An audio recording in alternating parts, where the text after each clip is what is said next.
let's check this next one here. I'm going to talk about TikTok and Oracle for a little bit. Mm-hmm. I pulled up a Mm-hmm. couple different articles. I picked out just highlighted some parts of them. I'll read it out first. So basically, the Trump administration alleges that TikTok poses a national security concern because it gathers vast swaths of data from American users, which could be accessed by the Chinese Communist Party.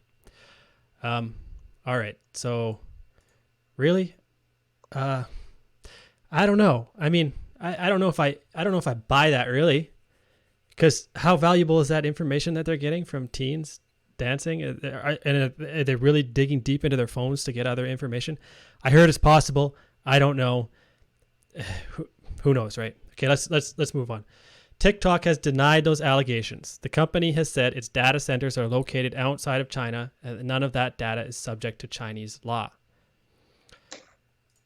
All right. So this point here, you know how cynical I can get, but I don't believe them either, right? Because if they do have that data, if they are digging out tons of data from users that are on TikTok, then I think that the Chinese government would be able to get hold of it because they'd put some pressure on them and they'd just get what they want. That's what I think. Yeah, I would Next. agree on that. Like, if Chinese government really want those kind of data, like, this come to one question: why they need those kind of data? Like, people on TikTok are checking out like ladies' fun stuff. Like, what's the point to have those? Like, it's not useful. Like, why should I have that? Like, targeting for market? I don't think so. I don't No, no, know. no, no, no. The Just feel concern weird. the concern about data is that TikTok is able to, like, using my dummy non-technical way of thinking here, it's that TikTok is able to dig into the phone more and get personal data from people. Like, for example, what they have copied and are going to paste, or what's in their, their copy paste notes or other things. And I don't know what it is. And I don't know if it's really, really valid. Let me read some more and I'll give a couple more thoughts and then talk. Yeah, sure. So, reporting suggests that Oracle won't be able to buy TikTok outright, but given its expertise in data and cloud security, it could become the US host of TikTok's data. And also, Oracle's chops when it comes to data and cloud security could also help allay fears in Washington. So, what this makes me think about is just the regular arrangement that a lot of big foreign tech companies have when they enter China.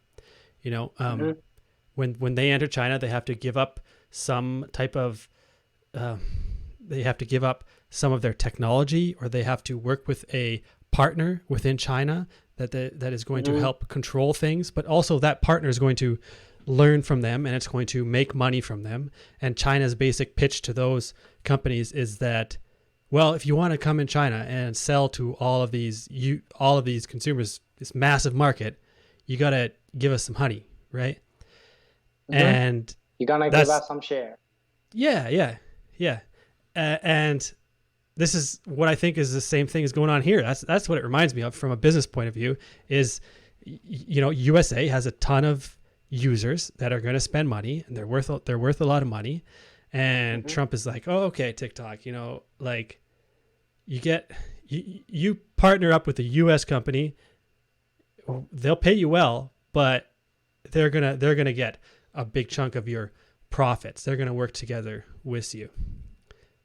That's kind of what I see here. So this feels like China style business going on in USA.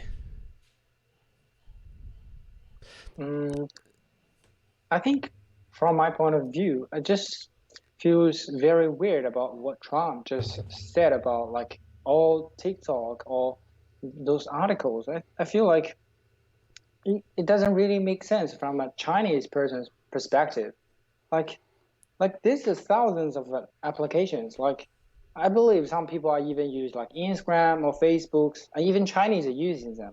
Like never anyone has like argued that Facebook or Instagram is digging into our phone, and I'm pretty sure like all those applications have that access to like Okay. your access to the pictures, to your Yeah. cameras, to your microphones, and that just comes to my mind. Like every applications have the same access, like the TikTok or WeChat, and never Right. anyone have ever mentioned anything about like Facebook digging into personal data or Instagram doing that. Sure. But why Sure.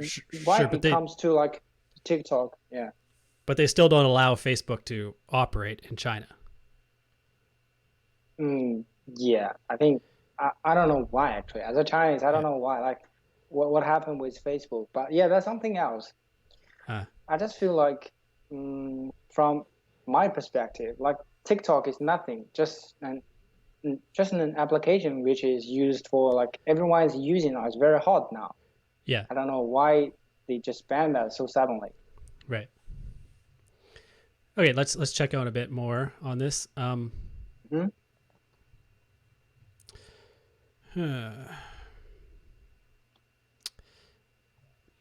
right, so there's this announcement where the Chinese Communist Party just released a document that reveals plans for greater control of companies. It seems like it's kind of an awkward time with this TikTok stuff going on, but what it says in there is something like this, is that we will raise and strengthen private enterprise figures and teams who staunchly and steadfastly walk together with the party and develop as one heart and one mind. Okay. So that also, like these announcements from USA, that also is not terribly clear, really. It's not terribly clear what's going on or who's going to have to do what. And from my experience working on different Chinese apps, when these announcements come out from the Chinese government, it may or may not actually affect the regulations that we have when we're trying to get foreign companies set up and going in China. So we kind of we take the news in, or like, okay, something might change coming up, but then we just wait and see what happens with the specific regulations. And the specific regulations might not be clear. It might not even be published exactly. It's just when we go to start a advertising campaign on Weibo or wherever, they have a new regulation or a new rule that we have to do. Actually, I would say for this kind of a sentence, I'm very familiar. I think that's, as a Chinese, I really get what Chinese government is trying to say.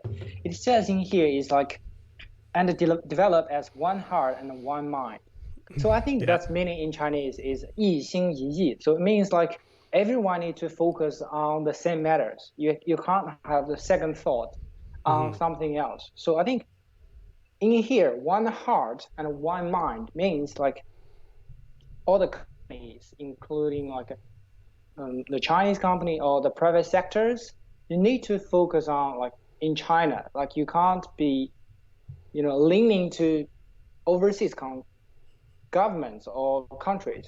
So you have to know that you are a Chinese company first. Then maybe you're a global company. So you started your business from China. So you have to always think about that you are a Chinese company, like kind of having a nationality for those companies. But like companies, you shouldn't have any, nationalities. Like for Facebook, when talking about Facebook, like everyone's using, but yeah. They could, but it depends on how it's implemented, what it actually means. So I found one that tells a bit more about what this means actually. And it says that according to the new provisions, private firms will need a certain amount of CCP registered employees, which is already a long-term practice in large private firms, but not smaller ones. Also, communication channels will be set up between private businesses and the party to report back on progress and other matters. So what I'm seeing here, because I heard that larger companies might need a CCP representative within them, but that doesn't happen to small companies. So when they say smaller ones might need to have a CCP employee in them, I wonder how small they mean. Like, does that mean us? Like, a 20-person company, we're going to need to have somebody sit there and watch you guys and make sure our marketing campaigns for make sure our marketing campaigns on WeChat for American businesses are being patriotic to China at the same time. Like that would be a real hassle, you know. And I don't know what value it would provide to anybody. Like I don't know how that would meet their goals. I guess I'm thinking when I see this, when they're talking about smaller companies, they're not meaning 20-person companies like us. They're meaning like not the hugest companies. 100 maybe 50 to 100. Yeah. Or maybe like 500. I don't know. Yeah, I think there's really need to a little bit justification on what is a small company. I think there's a difference between what like US think about a small company and what Chinese think about a small company is. Yeah. Like maybe a small company in US is around like 15 to 20 people like us. Yeah. And if like China, I think when it comes to my mind, you talk about small company, I will feel like 50 to 100 people. That's a small company. Yeah. If under 50, I don't feel like that's a company. Maybe a very small like group of people. I know. Yeah. I really think they need to explain that a little bit more. Okay. Well, I'll send you a very long government document later and you can check it out and see if it says how many, but I don't think it says how many. I was skimming through it to see if I could find specific numbers of employees and I didn't see them yet.